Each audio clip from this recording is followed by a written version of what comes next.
Y autoridades locales informaron que tras la aplicación del nuevo reglamento de tránsito, los incidentes viales se han reducido en un 8.4%. Veamos la información.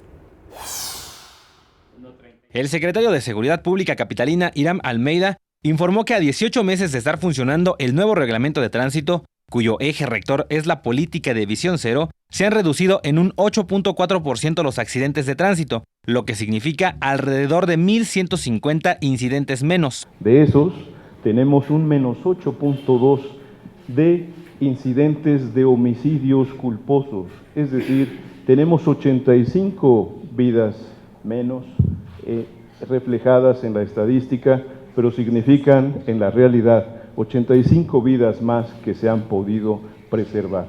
Al participar en la inauguración del foro Movilidad y Resiliencia en la CDMX organizado por la Asamblea Legislativa, aseguró que las acciones que se han implementado a partir de la publicación del reglamento buscan un mejor equilibrio entre los distintos modos de transporte que permitan habitar la ciudad con mayor seguridad.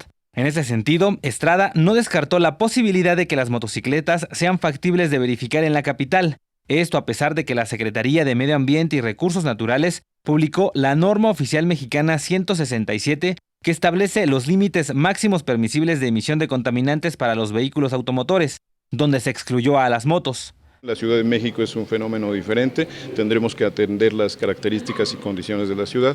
Obviamente los flujos vehiculares que existen en nuestra ciudad son totalmente distintos a los que existen en cualquier otro estado de la República. Edwin Hernández, 21 Noticias.